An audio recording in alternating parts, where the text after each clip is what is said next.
Birinchi fevralga chейин ruxsat belgili. Biz ruxsat berdik. Ana sözümüzde turuzlar da ana bolбойт да.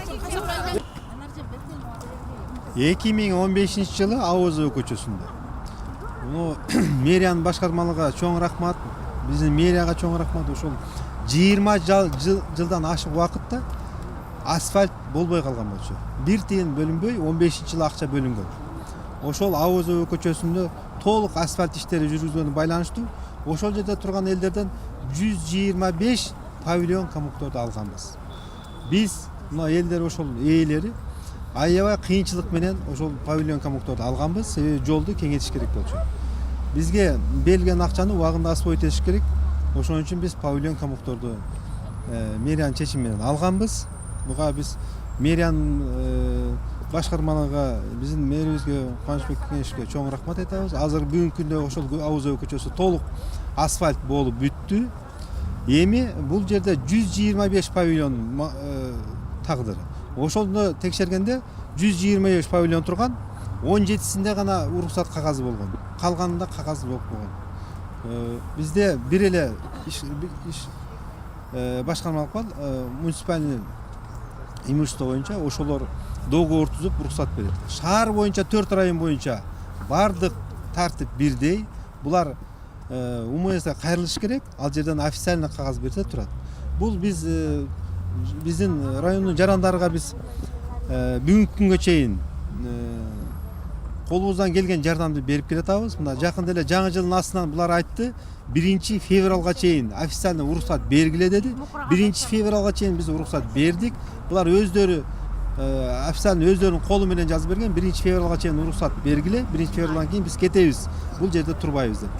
Биздин райондо болгон рыноктарга биз ошол жерге рынокко ичине кирип сатканга уруксат берип атабыз. Булар кирбей атат. Себеби булардын торговлябыз болбойт.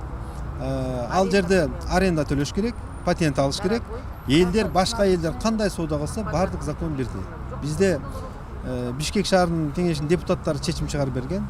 Көчөдө каалаган жерде торговля кылганга уруксат жок деген чечим бар. Ошонун негизинде буларга биз уруксат бербей жатабыз. Булар официально уруксат алыш керек. Мен Свердлов районунун 1-замы Айдаров Турателбаев. Жок келди, поддержка кылып келди. Сөз бергенибиз туура 1-февралдан баштап чыкпайбыз деп. Турателбаевич, бүгүн чыккан жокпуз, базарды көрдүңүз, Бирок биздин мындан кийинки жашообуз эмне болот? Сатпаганда Турателбаевич айткан базарларда бизде орун жок. Ал жерде алар уже освоить этилген базар, ал жерге бизди эч ким киргизбейт. Бул бир. Экинчиден бизде 2 базар бар. Экөө тең частный собственности. Биз алардын баасы бизди устраивать этпейт. Биз андай баада биз андай төлөй албайбыз да, Турателбаевич. 1 квадрат метрге $1000. 1 квадрат метр $1000. Азыр доллардын курсу канча? Андай төлөй албайбыз ал жерге. Бир базар бар. Экинчи базар 5 жылдан бери курулбай ошол жерде турат. Бизде сунуш ошол курулбай турган базардын немесин тиги стенасын ары жылдырып, Турателбаевич 2 метр ары жылса, момдай батат ошол жерде эл. Ал киши өзүнүн жер налогунда төлөп алат. Биз да мамлекетке налог төлөйбүз. Биз бекер турабыз деген жерибиз жок. Биз наоборот мамлекетти багалы деп атабыз. Жер налогун төлөйлү, патент төлөйлү, соцфондко төлөйлү, тазалыкка төлөйлү деп биз мамлекетке акча прилагать этсек, мамлекет бизден отказ кылып атат. Туурабы? Сиз буга эмне дейсиз? Ана бул кризис болсо биз эмне Булар кылып требует эткен Авозов көчөсүнүн четинде торговля кылганга уруксат жок. Булар официально уруксат алыш керек. Биз кайдан алып Аерде тротуар. Зеленый изгородь турат. Базарга озеленение уруксат анда чына. жол жасалып, эл ачкы турса чөп жегилип турат. Паролдун ордунда. О местин балдары да келсин, аланын да тупкан.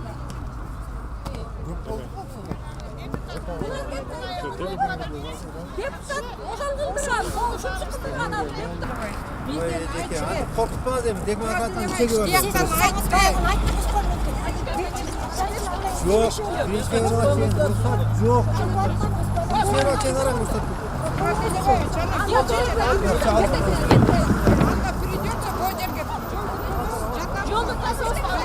Жабабыз жолду тособуз. Бара албайбыз.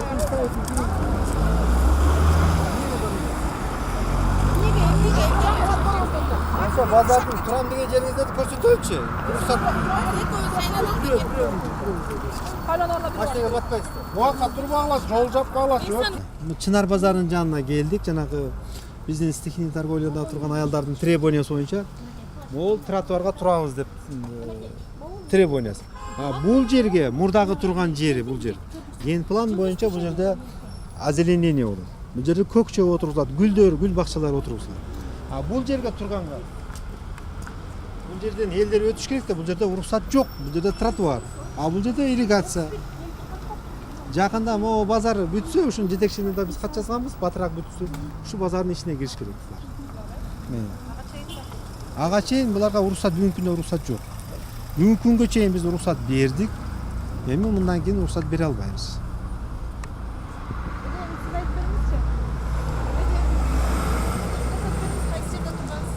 Мынакей бас жүрмін, мен мына моу жерде тартсам, мына мұрынқы павильондың местасы моу жер. Мынакей ашық жер. Моу жер деген мұрынқы павильондың местасы ашық жер. Анан біз деген азыр дегенше, азыр деген мына моу жерге моу алышын четтерінен бері бош тұрады. Мұн деген біз деген кредит алғанбыз.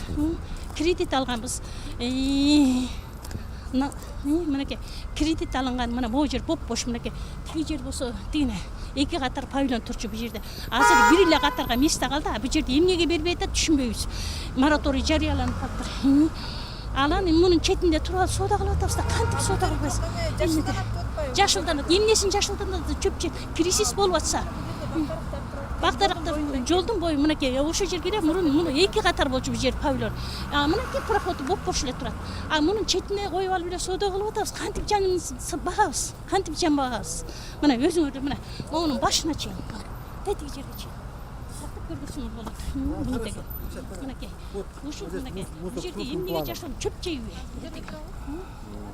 Бул биздин жанагын алып келсең микрофон. Бұл біздің жарандарымыз. Ушул жерде уруксаты жоқ жерде турат, күнүгө турушат. Ана моундай мусорларды таштап кетишет. Мунун биздин дворниктер тазалык менен чогуу бизге кыйынчылык болуп атат. Моундай мусорларды күндө чыгарып атабыз. Шаарды биз чогуу порядок кылбасак, ушул өзүбүздүн тургундарыбыз жардам бере албаса, биз порядок кыла албайбыз. Жардам бериш керек. Бүт отурган жерлерде мусорду таштап кетишет. Анан биз эртең менен жыйнайбыз. Ошон үчүн буларга официальный уруксат боюнча уруксат бере албайбыз. Мусор. Снял.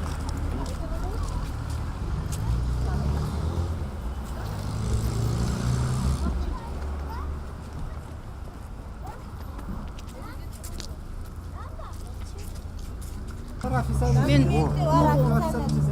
павильонда турам да, Ламинайдын Чынар базарчикте. Айына 15 000 аренда төлөйм. Нан сатам. Биякта лейкада турушат, бизден көп сатышат.